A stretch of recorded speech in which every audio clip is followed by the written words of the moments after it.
When I was a young adult, think like 18, 19, I find myself wishing I could be transported back into childhood. I would remember the hours spent in the woods, caught up in make-believe, living out a fantasy as intrepid pioneers surviving the wilderness. I don't think I was wanting to relive fantasy.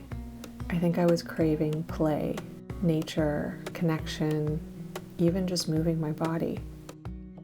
And I didn't recognize it until recently, but the joy in childhood play was in the process. But then, as an adult, everything shifted kind of suddenly to accomplishment.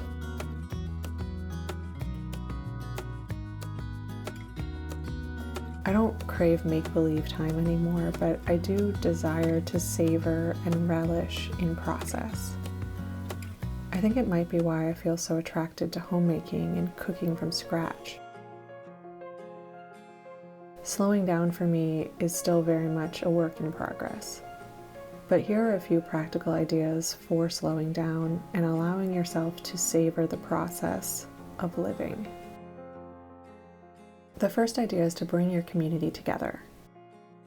Steve and I are lucky to live near a group of friends that we've known for years, but like most people, time can really get away from us, and we would end up going months without seeing each other. So we decided to create First Saturdays, meaning the first Saturday of each month would be dedicated to getting together with our group. Typically this means one activity, not an entire day, and we try to keep it something fun and relaxing like a short hike or meeting for lunch. In full disclosure, we did get out of this practice for a few months and we are trying to relaunch it in December.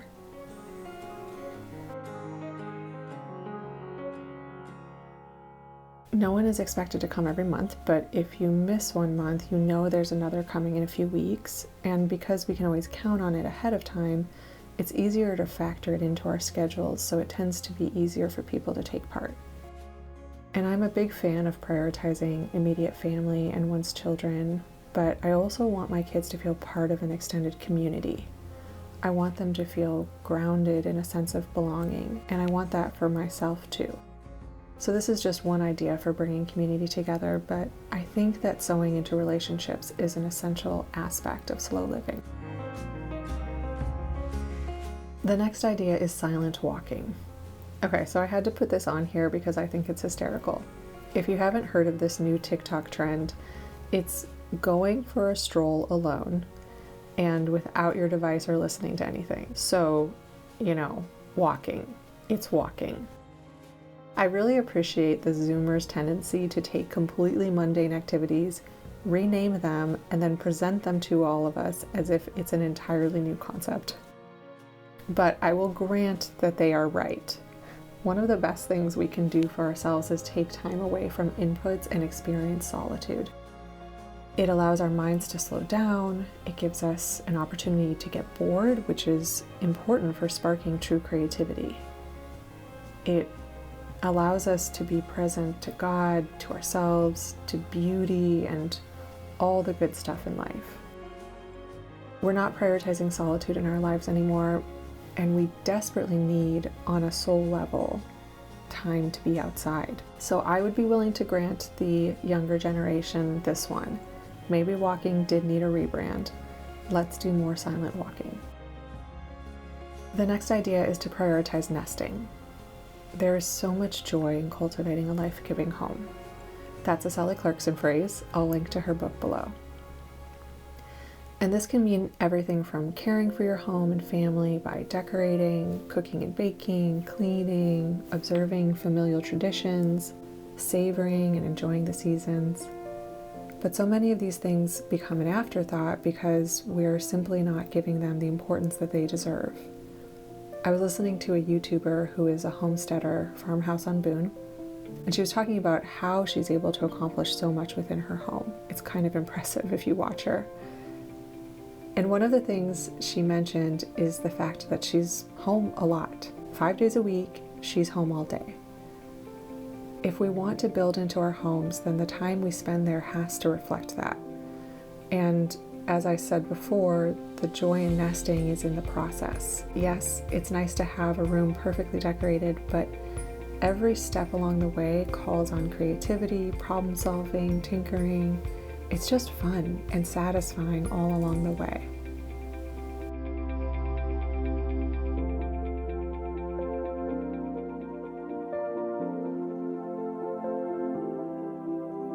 So we might have to say no to some invitations, we might have to cut out some activities, but in doing so, we'd be saying yes to creating the home that we dream about. Now, in connection with that, my next idea is to create a sanctuary within your home. If you're going to be spending more time at home, try to create a dedicated spot that is your and your family's sanctuary. This doesn't have to be complicated. For us, this is the living room.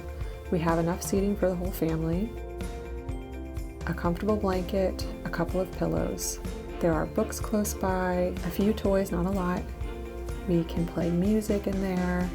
We found some YouTube shows that we all like to watch together. It's where we can congregate and be at peace with each other.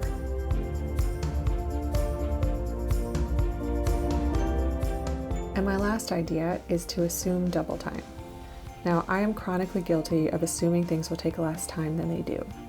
Then I'll compensate for this false assumption by trying to race through my work or by stealing time from the things that matter most in life, like family and friends. This is my toxic trait. It's one of the reasons I've had to create so many boundaries in life, defining priorities, rank ordering them. So an important adjustment for me has been to assume everything will take twice as long as I think it should. And this might be different for you. Maybe you don't need double time, maybe it's time and a half, but I think it goes back to what I discussed in the intro. As children, we understood and enjoyed process. As adults, our attention tends to shift to accomplishment, and the more the better. Assuming things will take longer than we think they should helps us to reconnect with the process and release our psychological grip on accomplishment. All right, let us know in the comments how you've been embracing slow living, and until next time.